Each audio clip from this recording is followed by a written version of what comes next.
नमस्ते साथियों, कैसे हैं आप? आई होप कि आप अच्छे होंगे। जैसा कि आपके बिहार पुलिस के लिए मैं मॉक टेस्ट 7 लेकर आया हूं। जैसा कि 1 से लेकर 6 तक मैंने पढ़ा दिया हूं। अगर आप नहीं देखे हैं तो 1 से लेकर 6 तक जाके देखिए, ताकि आपका तैयारी अच्छा हो सके। तो चलिए आज मॉक टेस्ट 7 के माध्यम से अपनी तैयारी को थोड़ा बेहतर करते हैं। और आज का जो वीडियो होगा, जितना भी बिहार पुलिस में क्वेश्चन पूछा गया है, मतलब PYQ पे आधारित है, मतलब PYQ पे आधारित है, प्रश्न समझ जाइए। मतलब यहाँ से अगर आपका एग्जाम अगर आप बैठ रहे हैं तो यहाँ से मान लीजिए अगर 100 नंबर का रहेगा तो समझ जाइए इसमें 40 प्रश्न जो है ना, लगभग यहाँ से आपके एग्जाम में प्रश्न पूछने की अधिक से अधिक संभावना बनी रहेगी, समझ जाइए। तो उम्मीद करते हैं कि मेरे साथ इस वीडियो के साथ आप जुड़िएगा और अपनी तैयारी को बेहतर कीजिएगा और एक सीट आप अपने जो है ना, एक सीट जो है ना आप पक्का कीजिएगा और अपने शरीर पे बल दिलाइएगा। तो चलिए हम शुरू करते हैं। क्वेश्चन कह रहा है, देखिए अगर आप एग्जाम में बैठ रहे क्वेश्चन को डील कर रहे हैं तो क्वेश्चन को 2 से 3 बार पढ़िएगा, तब आपको क्वेश्चन समझ में आएगा। ताकि 2 से 3 बार क्वेश्चन पढ़िएगा ना, तो जो भूल गया रहिएगा आप तो वो भी क्वेश्चन क्या हुआ, धीरे धीरे रिकॉल होने लगता है। तो चलिए पहला क्वेश्चन अगर देखा जाए तो पहला क्वेश्चन कह रहा है, कि भारत का सबसे पुराना पर्वत श्रृंखला पूछ रहा है। भारत के सबसे पुराना पर्वत श्रृंखला पूछ रहा है। तो चलिए हम देखते हैं थोड़ा। भारत के सबसे पुराना पर्वत श्रृंखला की अगर बात करते हैं, तो पुराना सबसे पर्वत श्रृंखला अरावली पर्वत। कौन है? अरावली पर्वत है। यह भारत के नहीं, विश्व के सबसे प्राचीनतम पर्वत है।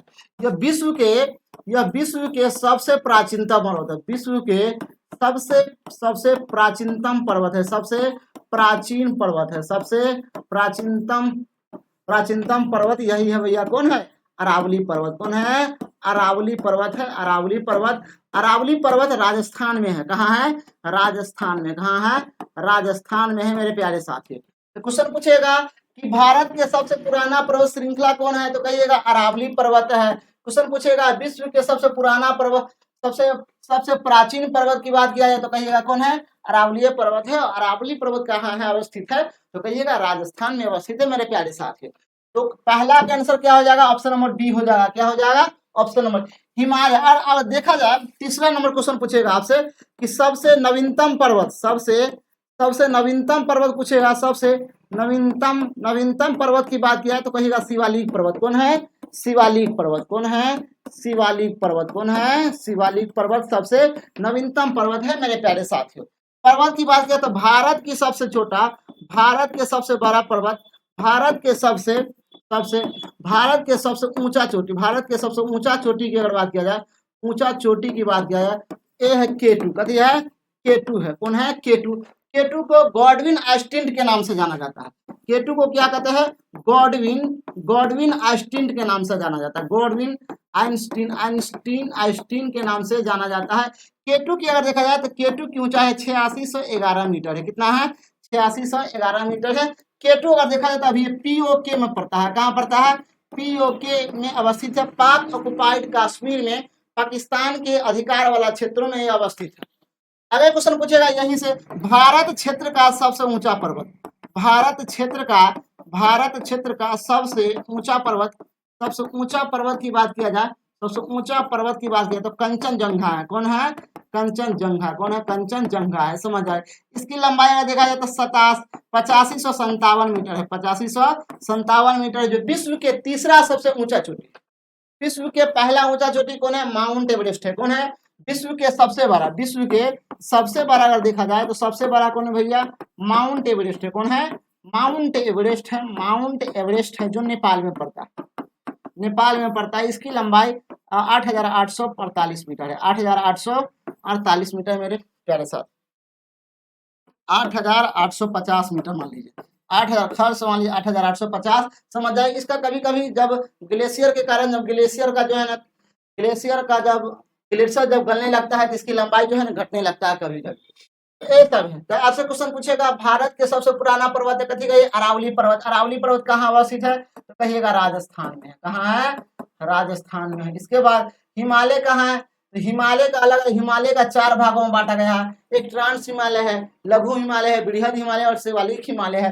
विंध्याचल की पहाड़ी, ये देखिए कौन कौन राज्य में जाती है। विधानचल की पहाड़ी बहुत पहला मध्य प्रदेश में फैला हुआ है, मध्य प्रदेश में है। क्या वो राज्य में अवस्थित है? विधानचल की श्रेणी मध्य प्रदेश में है, महाराष्ट्र में है, इसका समझ आइए, महाराष्ट्र में जाएगा, राजस्थान में जाएगा, ये सब राज्य में सीमा साझा करता है कौन? विधानचल की श्रेणी, समझ आइए। तो यहाँ से क्वेश्चन आपका पूछ लेगा, समझ आइए कि सबसे पुराना पर्वत श्रृंखला कौन है? अरावली पर्वत है। विश्व के सबसे प्राचीनतम पर्वत कौन है? अरावली पर्वत ही है, जो कहाँ अवस्थित है? राजस्थान में अवस्थित है। सबसे नवीनतम पर्वत की बात किया जाए तो सबसे नवीनतम पर्वत है शिवालिक पर्वत है, समझ जाइए। आगे है भारत का सबसे ऊंचा चोटी, तो भारत का सबसे ऊंचा चोटी कौन है? केटू है, जिसे कॉडविन आइस्टीन कहा जाता है। इसके बाद अगर देखा जाए तो माउंट एवरेस्ट भारत का सबसे ऊंचा चोटी है, माउंट एवरेस्ट भारत के सबसे ऊंचा चोटी है। माउंट एवरेस्ट की अगर बात किया जाए, माउंट एवरेस्ट की अगर बात किया जाए तो माउंट एवरेस्ट का पुराना नाम है चोटी 15। माउंट एवरेस्ट का पुराना नाम क्या है? चोटी 15। माउंट एवरेस्ट को चीन में, माउंट एवरेस्ट को चीन में बर्फ की देवी कहते हैं। कथी कहते हैं? बर्फ की देवी कहते हैं, बर्फ की देवी कहते हैं। जबकि नेपाल में माउंट एवरेस्ट को सागर माथा कहा जाता है। क्या कहा जाता है? सागर माथा कहा जाता है, सागर माथा कहा जाता है, सागर माथा कहा जाता है, समझ जाइए। इतना कंटेंट आपको कोई नहीं बताएगा, समझिए डिस्कशन में। मतलब देखिए माउंट एवरेस्ट की बात किया तो माउंट एवरेस्ट का पुराना नाम क्या है? चोटी 15 नाम है, समझ जाइए। माउंट एवरेस्ट को नेपाल में क्या कहते हैं? सागर माथा कहते हैं। माउंट एवरेस्ट को चीन में बर्फ की देवी कहते हैं, समझ जाइए। और माउंट एवरेस्ट को पृथ्वी के तीसरा ध्रुव भी कहा जाता है। माउंट एवरेस्ट को पृथ्वी के तीसरा ध्रुव कहते हैं। पृथ्वी के तीसरा ध्रुव भी कहते हैं, तीसरा ध्रुव भी कहते हैं माउंट एवरेस्ट को, समझ जाइए। तीसरा ध्रुव भी कहते हैं माउंट एवरेस्ट को, मेरे प्यारे साथियों। इतना क्वेश्चन आप बना लीजिएगा, समझ जाएगा। क्वेश्चन दूसरा क्वेश्चन कह रहा है कि उपभोक्ता संरक्षण अधिनियम 1986 का मुख्य उद्देश्य क्या है? तो क्वेश्चन पहला क्वेश्चन यहाँ से बनेगा, उपभोक्ता संरक्षण अधिनियम, उपभोक्ता संरक्षण अधिनियम आया कब? उपभोक्ता संरक्षण अधिनियम आया कब? तो कहिएगा राष्ट्रीय उपभोक्ता संरक्षण अधिनियम, तो क्वेश्चन पूछेगा तो कहिएगा 15 मार्च समझ जाइए 1986 में, 15 मार्च 1986 में उपभोक्ता संरक्षण अधिनियम आता है। और 15 मार्च को ही भारत में उपभोक्ता दिवस के रूप में मनाते हैं, समझ जाइए। इसका क्या मतलब, इसका उद्देश्य क्या है? इसका उद्देश्य है उपभोक्ता को सुरक्षा देना, उपभोक्ता को क्या करना है? सुरक्षा देना है। दूसरा है उपभोक्ता को अधिकार में सुनिश्चित करना, ये भी सही है। तीसरा कह रहा है उपभोक्ता विवादों का क्या करना है? निपटारा करना है, ये सही है। मतलब ऑप्शन नंबर डी सभी सही है, मतलब इनमें से सभी आंसर हो जाएगा। तो क्वेश्चन नंबर 1, क्वेश्चन नंबर 2 आपको बिल्कुल समझ में आया होगा, इसमें ज्यादा कोई लोचा नहीं है। आगे देखा जाए, केंद्रीय सत्कर्ता आयोग की स्थापना, मतलब ट्रिपल सी की बात किया जाए तो इसका गठन होता है भैया, इसका गठन होता है 1964 में। मुख्यालय की अगर बात किया जाए तो इसका मुख्यालय है नई दिल्ली में। कहाँ है? नई दिल्ली में इसका मुख्यालय है। नई दिल्ली में क्या है? इसका मुख्यालय है। तो क्वेश्चन पूछेगा केंद्रीय सत्कर्ता आयोग के गठन कब हुआ है? समझ जाइए 1964 में हुआ है। इसका मुख्यालय अगर देखा जाए तो इसका मुख्यालय कहाँ भैया? तो नई दिल्ली में है, समझ जाइए। ऑप्शन नंबर 1 1964 ऑप्शन नंबर 1 में ही है, इसका ऑप्शन नंबर 1 करेक्ट आंसर हो जाए। 1975 में ग्रामीण बैंक का गठन हुआ था, ग्रामीण बैंक का स्थापना हुआ था, ग्रामीण बैंक का स्थापना हुआ था, ग्रामीण बैंक का क्या हुआ था? स्थापना हुआ था। भारत की राजधानी क्या है? भारत की राजधानी क्वेश्चन पूछेगा, यहाँ से राजधानी क्वेश्चन पूछेगा। अब देखिए दिल्ली से पहले भारत की राजधानी क्वेश्चन पूछेगा। दिल्ली से पहले भारत की राजधानी कहाँ था? एक दिन के लिए भारत की राजधानी कौन बना था? एक दिन के लिए भारत की राजधानी कौन बना था? भारत का राजधानी कौन बना था? समझ आए। इसके बाद ब्रिटिश शासन का राजधानी कहाँ था? ब्रिटिश शासन का राजधानी कहाँ था? समझ आइए, ब्रिटिश शासन का राजधानी कहाँ था? इसके बाद भारत की वित्तीय राजधानी क्वेश्चन पूछेगा। भारत के वित्तीय राजधानी क्वेश्चन पूछेगा। भारत के वित्तीय राजधानी क्वेश्चन पूछेगा तो क्या कहिएगा? समझिए। भारत के आर्थिक राजधानी पूछेगा। भारत के आर्थिक राजधानी क्वेश्चन पूछेगा तो कहिएगा कहाँ है भैया? इतना क्वेश्चन आपके एग्जाम में बन जाता है, पूछ लेता है एग्जाम में। दिल्ली से पहले भारत की राजधानी कलकत्ता था। कहाँ था? कलकत्ता था, समझ आइए। भारत की राजधानी दिल्ली कब बनता है? तो दिल्ली बनता है 1912 में। 1912 से पहले की अगर बात किया जाए तो 1912 से पहले भारत की राजधानी कहाँ था? कलकत्ता था। एक दिन के लिए राजधानी बनता है इलाहाबाद। कहाँ बनता है? इलाहाबाद। इलाहाबाद एक भारत की राजधानी एक दिन के लिए कहाँ बनाई जाती है? इलाहाबाद। ब्रिटिश शासन की राजधानी शिमला था। कहाँ था? शिमला था। शिमला ब्रिटिश शासन की राजधानी कहाँ बनाया था? शिमला बनाया था। शिमला। शिमला में ही एक व्यक्ति था एओहुम, हर्मिट ऑफ शिमला इसे नाम जाना जाता है। वो अपनी राजधानी ब्रिटिश शासन की राजधानी भारत की ब्रिटिश शासन की राजधानी शिमला बना लिया था। भारत की वित्तीय राजधानी की बात करें तो भारत की वित्तीय राजधानी मुंबई है। कहाँ है? मुंबई। भारत की आर्थिक राजधानी भी कहाँ है भैया? मुंबई है। कहाँ है? मुंबई है। तो इतना क्वेश्चन आपसे प्रश्न पूछ सकता है आपके एग्जाम में, समझ जाइए। इतना क्वेश्चन अगर आपसे पूछेगा तो समझ जाइए कि इतना क्वेश्चन आपसे डील कर लीजिए तो समझ आके आप हीरो है एग्जाम। दिल्ली से पहले भारत की राजधानी क्वेश्चन पूछेगा तो क्या कहिएगा? समझ जाइए, कलकत्ता कहिएगा। एक दिन के लिए राजधानी पूछेगा तो कथी कहिएगा? इलाहाबाद कहिएगा। ब्रिटिश शासन की राजधानी कहाँ था? शिमला था। कहाँ था? शिमला था। भारत की वित्तीय राजधानी पूछेगा तो कथी कहिएगा? मुंबई है। भारत की आर्थिक राजधानी पूछेगा तो क्या कहिएगा? मुंबई ही है। कहाँ है? मुंबई है। तो भारत की राजधानी कहाँ है? तो न्यू दिल्ली। कहाँ है? न्यू दिल्ली, नई दिल्ली में। तो इतना क्वेश्चन आप इसको नोट भी कर सकते हैं मेरे प्यारे साथियों। समझिए। आगे अगर देखा जाए, अगर बिहार का सबसे बड़ा जिला, बिहार का सबसे बड़ा जिला पटना है। कौन है? पटना सबसे बड़ा जिला है। सबसे बड़ा जिला पटना है। सबसे छोटा जिला शिवहर है। कौन है? शिवहर है। शिवहर है। कौन है? शिवहर है। शिवहर है। कौन है? शिवहर है। कौन है? शिवहर है। तो कभी कहिएगा ऑप्शन नंबर एक, ऑप्शन नंबर एक आंसर हो जाएगा पटना। कभी हो जाएगा? पटना हो जाएगा। पूर्णिया, देखिए गलती हो गया। भारत का राष्ट्रीय पशु, भारत के राष्ट्रीय पशु पूछ रहा है तो ऑप्शन में क्या है? पहला ऑप्शन शेर कह रहा है, दूसरा कह रहा है हाथी कह रहा है, तीसरा बाघ कह रहा है, चौथा डी कह रहा है। तो इसका आंसर हम नहीं बताएंगे, इसका आंसर आप बताइएगा। बहुत ही आसान क्वेश्चन है, आप कमेंट करके बताइएगा। आप कमेंट करके बताइएगा कि भारत के राष्ट्रीय पशु का क्या नाम है। चलिए आगे अगर देखा जाए, आगे अगर देखा जाए तो भारत का राष्ट्रीय पक्षी पूछ रहा है। भारत के राष्ट्रीय पक्षी क्या भैया? मोर है। कथी है? मोर है। पीकॉक है। कौन है? पीकॉक है। क्वेश्चन नंबर 8 का रहा, देखिए भारत का सबसे बड़ा राज्य क्षेत्रफल के हिसाब से कौन है? तो क्षेत्रफल के हिसाब से अगर देखा जाए, क्षेत्रफल के हिसाब से सबसे बड़ा पूछेगा, सबसे बड़ा पूछेगा तो कथी कहिएगा? क्षेत्रफल के हिसाब से सबसे छोटा पूछेगा, सबसे छोटा पूछेगा, सबसे छोटा पूछेगा तो कथी कहिएगा आप? जनसंख्या के हिसाब से, जनसंख्या के हिसाब से सबसे बड़ा पूछेगा, सबसे बड़ा पूछेगा। समझ आइए। जनसंख्या के हिसाब से, जनसंख्या के हिसाब से सबसे छोटा पूछेगा, सबसे छोटा पूछेगा। यहाँ दोनों तरीका से प्रश्न पूछ लेता है, दोनों तरीका से प्रश्न पूछ लेता है मेरे प्यारे स्टूडेंट। सबसे बड़ा क्षेत्रफल के अनुसार से तो राजस्थान। कौन है? राजस्थान का क्षेत्रफल 2 लाख, समझ जाइए 2 लाख से अधिक है। 2 लाख से, इसका क्षेत्रफल 2 लाख से अधिक वर्ग किलोमीटर में फैला हुआ है। कौन? राजस्थान। आगे अगर देखा जाए सबसे छोटा, सबसे छोटा गोवा है। कौन है? गोवा सबसे छोटा क्षेत्रफल के अनुसार। जनसंख्या के हिसाब से सबसे बड़ा देखा जाए तो उत्तर प्रदेश है। कौन है? उत्तर प्रदेश है। कौन है भैया? उत्तर प्रदेश सबसे बड़ा राज्य है जनसंख्या के हिसाब से। जनसंख्या के सबसे छोटा सिक्किम है। कौन है? सिक्किम है। कौन है भैया? सिक्किम है। तो समझ जाइए इतना क्वेश्चन आपके एग्जाम में प्रश्न बन सकता है मेरे प्यारे दोस्तों। क्वेश्चन है सबसे बड़ा क्षेत्रफल के अनुसार से कथी कहिएगा? राजस्थान। सबसे छोटा क्षेत्रफल के अनुसार से गोवा। जनसंख्या के हिसाब से सबसे बड़ा राज्य उत्तर प्रदेश है। जनसंख्या के हिसाब से सबसे छोटा राज्य कौन है? सिक्किम है। कौन है? सिक्किम है। तो इसका आंसर क्या हो जाएगा? ऑप्शन नंबर एक आंसर हो जाएगा। आगे है भारत का सबसे बड़ा राज्य क्षेत्रफल के हिसाब से कथी होगा? तो राजस्थान होगा। कथी होगा? राजस्थान होगा मेरे प्यारे साथियों। चलिए अगला क्वेश्चन देखते हैं।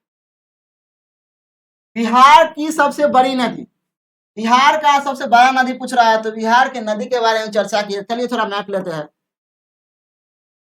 थोड़ा मैप लेते हैं, बिहार की नदी के बारे में थोड़ा समझते हैं।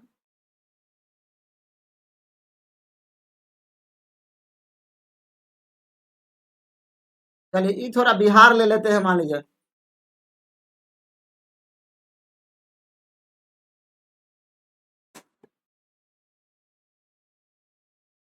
ये भैया बिहार है, सेम टू सेम ऐसी ही बिहार है। ऐसे तंको इधर ना उधर है। देखिए बिहार में क्या है, बिहार में एक नदी बहती है जिसका नाम है भैया, जिसका नाम है, बिहार में एक नदी बहती है जिसका नाम है, जिसका नाम है गंगा नदी। जिसका नाम है गंगा नदी। ये गंगा नदी है। ये क्या है? गंगा नदी है भैया। और गंगा नदी जो है ना बिहार को 2 भागों में बांट देती है। इस बिहार को कहते हैं उत्तरी बिहार। क्या कहेंगे? बिहार को क्या कहेंगे हम? उत्तरी बिहार कहेंगे। और इस बिहार को हम क्या कहेंगे? दक्षिणी बिहार कहेंगे। क्या कहेंगे? दक्षिणी बिहार कहेंगे। बिहार में वैसे तो बहुत सारी नदी बहती है, और यहाँ से अगर देखा जाए, यहाँ से एक नदी आई, ये नदी नाम है गंडक नदी। कौन नदी है? गंडक नदी है, समझ आइए। यहाँ से एक नदी है गंडक नदी, फिर यहाँ से आया ये, फिर यहाँ से गंगा में जाकर मिल जाएगा, तो इसको कहेंगे बूढ़ी गंडक नदी। कभी कहेंगे? बूढ़ी गंडक कहेंगे। कभी कहेंगे? बूढ़ी गंडक कहेंगे, समझ जाइए। क्या कहेंगे? हाँ। यहाँ से एक नदी आया, तो इस नदी को कहेंगे बागमती नदी। कौन नदी कहेंगे? बागमती नदी, समझ आइए। कोसी नदी में, ये नदी कोसी नदी है, समझ आइए। कोसी नदी जो है कोसी नदी में जाकर बागमती नदी मिल जाती है, बागमती नदी मिल जाती है। इसके बाद यहाँ से एक नदी निकलती है, यहाँ से एक नदी निकलेगी, समझ आइए। यहाँ से एक नदी, इस नदी को कहेंगे महानंदा नदी। कौन कहेंगे? महानंदा नदी कहेंगे, समझ। यहाँ से एक नदी निकलेंगे, इस नदी को सीधे सोन नदी कहेंगे। कौन नदी कहेंगे? सोन नदी कहेंगे। बिहार में बहुत सारी नदी, यहाँ से अगर नदी निकलती है तो यहाँ से इसको कहेंगे सरयू नदी। कौन कहेंगे? सरयू नदी कहेंगे। यहाँ से एक नदी निकलेगा, सीधे गंगा नदी में जाके मिलेगा, तो इसको कहेंगे पुनपुन नदी। कौन नदी? पुनपुन नदी कहेंगे, समझ आए। यहाँ से एक नदी जाकर इसमें मिलेगा, तो इसको कहेंगे अजय नदी। कौन नदी कहेंगे? अजय नदी कहेंगे, समझ आई। बहुत सारी नदी बहती है, सबसे अधिक नदी उत्तरी बिहार में बहती है, और सब जाके किस में मिल जाती है? कि गंगा वाला भाग में मिल जाती है, समझ आए। और गंगा जो है ना, गंगा नदी बिहार की सबसे नदी नहीं, बिहार की सबसे बड़ी नदी गंगा नदी है। बिहार की सबसे बड़ी नदी जो है ना, गंगा नदी है। और बिहार में गंगा नदी की अगर लंबाई देखा जाए, तो बिहार में गंगा नदी की लंबाई है 445 किलोमीटर। कितना किलोमीटर है गंगा नदी की लंबाई? बिहार में 445 किलोमीटर है। और बिहार में 12 जिला से होकर बहता है। कितना जिला से? 12 जिला से होकर गंगा नदी निकलती है, समझ आइए, हमारे बिहार। तो एक क्वेश्चन बन जाएगा आपसे, समझ आइए। बिहार का सबसे बड़ा नदी कौन सा है? तो कभी कहिएगा गंगा नदी है, जिसकी लंबाई बिहार में 445 किलोमीटर। कोसी है, तो बिहार का शोक नदी कहते हैं। क्या कहते हैं? बिहार का शोक नदी इसी नदी को कहते हैं। कौन नदी को कहते हैं? कोसी नदी को कहते हैं। सोन नदी या अमरकंटक की पहाड़ी से निकलती है। अमरकंटक की पहाड़ी से निकलती है। अमरकंटक की पहाड़ी से निकलती है कौन नदी? समझ आइए, सोन नदी। गंडक नदी उत्तरी बिहार में बहती है। कौन बिहार में? उत्तरी बिहार में बहती है, जो सोमेश्वर की पहाड़ी से निकलती है। सोमेश्वर की पहाड़ी से निकलती है। सोमेश्वर की पहाड़ी कहाँ पड़ता है बउआ? ये पड़ता है नेपाल में। कहाँ पड़ता है? नेपाल में पड़ता है। देखिए गंडक नदी की बात की तो यह गंडक नदी है, गंडक नदी है। यही गंडक सोमेश्वर, इधर जो है ना सोमेश्वर की पहाड़ी है, सोमेश्वर की पहाड़ी है, सोमेश्वर की पहाड़ी, और यहीं से नदी निकलती है, बिहार में होते हुए आ जाती है। इतना क्वेश्चन आपसे बन जाएगा, उम्मीद है। क्वेश्चन पूछेगा बिहार का सबसे बड़ा नदी, तो कभी कहिए गंगा नदी। बिहार में इसकी लंबाई कितना है? 445। कितना जिला से निकलता है? 12 जिला से होकर निकलता है, समझ आइए। समस्तीपुर भी आ जाएगा, समझ जाइए। कोसी नदी बिहार का शोक नदी कहते हैं, क्योंकि कोसी नदी मार्ग बदलने वाली सबसे अधिक नदी है, और जब इसमें आती है पानी तो समझ तबाही मचा देती है, समझ जाइए। सोन नदी अमरकंटक की पहाड़ी से निकलती, उत्तर की दिशा में बहने वाली नदी है, समझ जाइए, उत्तर की दिशा में। गंडक नदी ये उत्तरी बिहार में बहती है, और इसकी जो है ना, ये उत्तरी बिहार में बहती है, और सोमेश्वर की पहाड़ी से निकलती है। उम्मीद है कि 9 नंबर क्वेश्चन आपको समझ में आया होगा। क्वेश्चन नंबर 10 कह रहा है, चलिए क्वेश्चन नंबर 10 कह रहा है कि भारत की स्वतंत्रता कब मिली? समझ आइए। भारत की स्वतंत्रता पूछ रहा था, कभी 15 अगस्त 1947 को हमारा भारत ब्रिटिश शासन से समाप्त हो जाता है। ब्रिटिश शासन से क्या होता है? मुक्त हो जाता है। ब्रिटिश शासन से मुक्त हो जाता है। ब्रिटिश शासन से क्या हो जाएगा? मुक्त हो जाएगा। इसके बाद 26 जनवरी 1950 को भारत में संविधान लागू होता है। भारत में संविधान लागू होगा। क्या लागू होगा? संविधान लागू होगा। संविधान लागू होगा, भारत में संविधान लागू होगा। इसके बाद 2 अक्टूबर 1947, 15 अगस्त 1950 से फालतू ऑप्शन है, समझ जाइए। ऑप्शन नंबर कितना हो? इसका आंसर हो जाएगा ऑप्शन नंबर ए, मतलब एप्पल आंसर हो जाएगा। 15 अगस्त 1947 को हमारा देश आजाद हुआ था। आगे अगर देखा जाए तो भारत का संविधान कब लागू हुआ था? वही क्वेश्चन है भाई। भारत का संविधान कब लागू हुआ था? कहिएगा 26 जनवरी 1950 को। 15 अगस्त 1947 को हमारा भारत आजाद हुआ था। कभी हुआ था? आजाद हुआ था ब्रिटिश शासन, समझ आइए। 26 नवंबर 1949 को संविधान को अंगीकारा गया था। संविधान को क्या किया गया था? अंगीकारा गया था। अंगीकारा गया था, समझ जाए। इसके बाद देखा जाए और इसी दिन भारतीय संविधान में प्रस्तावना लागू होता है। कभी लागू होता है? प्रस्तावना लागू होता है। प्रस्तावना समझ जाइए हमारे भारतीय संविधान। प्रस्तावना को भारतीय संविधान का आत्मा कहते हैं। भारतीय संविधान के आत्मा कहते हैं। क्या कहते हैं? आत्मा कहते हैं। क्या कहते हैं? आत्मा कहते हैं भारतीय संविधान। इसके बाद अगर देखा जाए 2 अक्टूबर 1950 को फालतू ऑप्शन है, तो इसका आंसर क्या हो जाएगा? Option number B correct answer हो जाएगा। समझ जाइए। क्वेश्चन नंबर 12 का रहा कि भारत के पहले प्रधानमंत्री कौन थे? भारत के पहले प्रधानमंत्री की अगर बात किया जाए तो भारत के पहले प्रधानमंत्री की अगर बात किया जाए तो भारत के पहले प्रधानमंत्री कौन है भैया? पंडित जवाहरलाल नेहरू। कौन है? पंडित जवाहरलाल नेहरू। कौन है? पंडित जवाहरलाल नेहरू जी है। कौन है भैया? नेहरू जी, पंडित जवाहरलाल नेहरू। दूसरा है भारत के दूसरा प्रधानमंत्री। भारत के दूसरा प्रधानमंत्री लाल बहादुर शास्त्री। कौन है?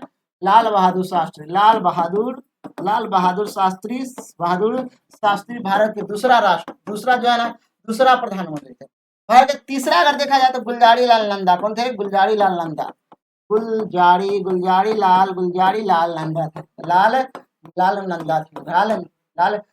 थे। भारत के चौथा प्रधानमंत्री देखा जाए तो भारत के चौथा प्रधानमंत्री श्रीमती इंदिरा गांधी।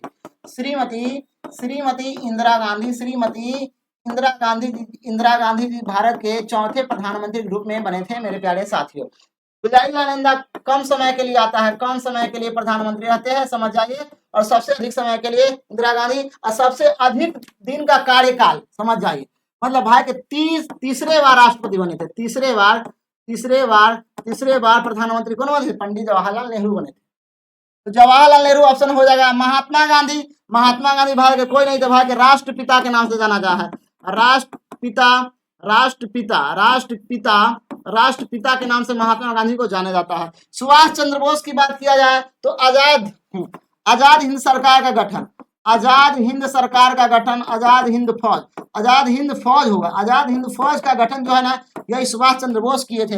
लाल बहादुर शास्त्री भारत के दूसरा प्रधानमंत्री कौन थे? लाल बहादुर शास्त्री।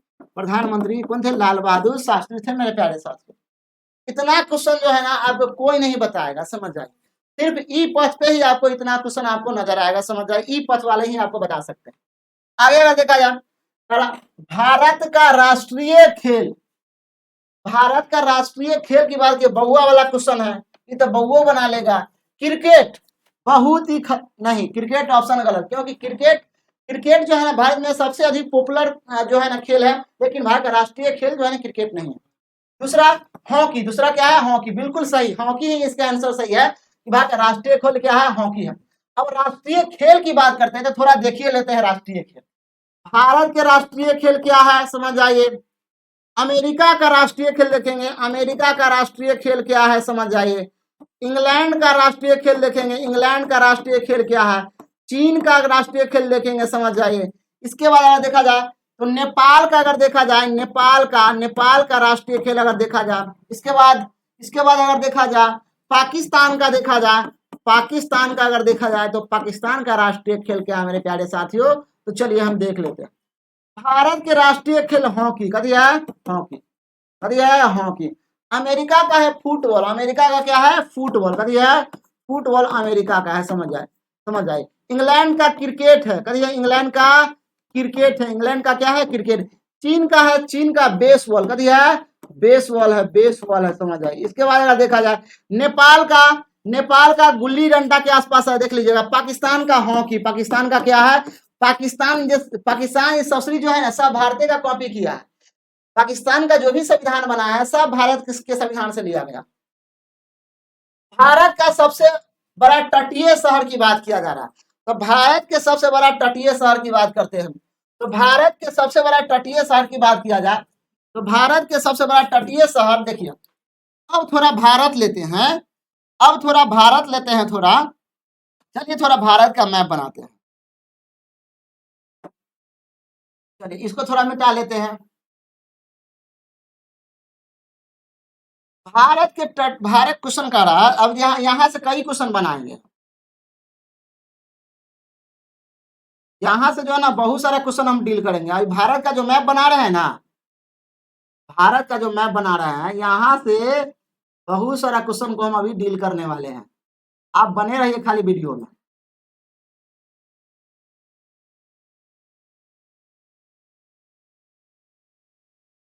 आप खाली बने रहिए वीडियो में, एक बार तैयारी तो आपका हम करवा देंगे।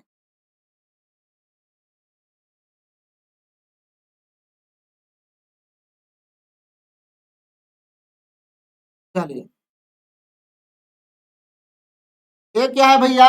भारत है, सेम टू सेम भारत है, इससे थोड़ा थोड़ा भी इधर नहीं होगा, इधर नहीं होगा इससे। और देखिए, अब थोड़ा भारत की बात करते हैं। तो क्वेश्चन कर रहा है भारत का सबसे बड़ा तटीय शहर की बात कर रहा है, राज्य की बात नहीं कर रहा है, यहाँ शहर की बात कर रहा है।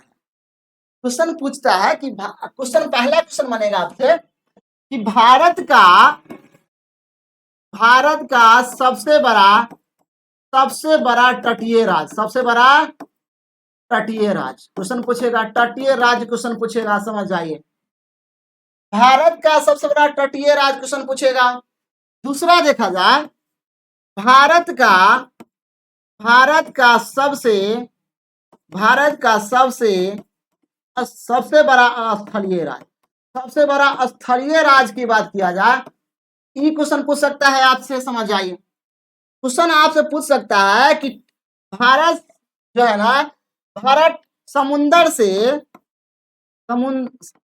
से कितने राज्य सटता हुआ है, भारत के कितने ऐसा राज्य जो समुद्र से सटा है, समझ जाइए। ये क्वेश्चन आपसे एग्जाम में प्रश्न पूछ सकता है। इसके बाद क्वेश्चन पूछेगा चौथा कि भारत का, समझ आइए, भारत का सबसे बड़ा तटीय शहर, सबसे बड़ा तटीय शहर की बात किया जा रहा है, तो समझ जाइए क्या होगा मेरे प्यारे साथी। क्वेश्चन कई तरीका से आपके एग्जाम में बना के क्वेश्चन पूछेगा, तो क्वेश्चन कई तरीका से आपसे एग्जाम में क्वेश्चन पूछेगा, तो उसी तरीका से आप डील कीजिएगा। तो भारत के सबसे बड़ा तटीय राज्य, तो कहिएगा गुजरात, कभी कहिएगा गुजरात, क्वेश्चन कभी कहिएगा, इसका आंसर क्या होगा? गुजरात होगा। भारत के सबसे बड़ा तटीय राज्य कौन है? गुजरात है। भारत के सबसे बड़ा स्थलीय राज्य, सबसे बड़ा स्थलीय राज्य कभी कहिएगा? सबसे बड़ा स्थलीय राज्य कभी कहिएगा? राजस्थान, कभी कहिएगा? राजस्थान है। कौन है? राजस्थान है। कभी कहिएगा? राजस्थान, कहिएगा राजस्थान। समुंदर से कितना राज्य जो सटा हुआ है, तो समुंदर से इधर सटेगा, समझ जाइए। समुंदर से 9 ऐसे राज्य है, कितने राज्य है? 9 ऐसे राज्य है जो समुंदर से सटा हुआ है, समुंदर से सटा हुआ है। आगे है भारत का सबसे बड़ा तटीय शहर, तो विशाखापट्टनम, कभी होगा? विशाखापट्टनम, विशाखापट्टनम है मेरे प्यारे साथी, विशाखापट्टनम। तो क्वेश्चन आपसे आपके एग्जाम में कई तरीका से क्वेश्चन पूछ सकता है कि भारत का सबसे बड़ा तटीय राज्य, तो कहिएगा गुजरात। गुजरात की अगर देखा जाए तो भारत तटीय राज्य की अगर बात किया जाए, तटीय क्षेत्रफल की बात किया जाए, तो भारत का तटीय क्षेत्रफल है 7516.6 किलोमीटर, मतलब 7,500 वर्ग किलोमीटर में समुद्र के एरिया फैला हुआ है, समझ जाइए। समझ में आया कि नहीं आया? समझ जाइए, 7,500 वर्ग किलोमीटर में फैला हुआ है, समझ जाइए।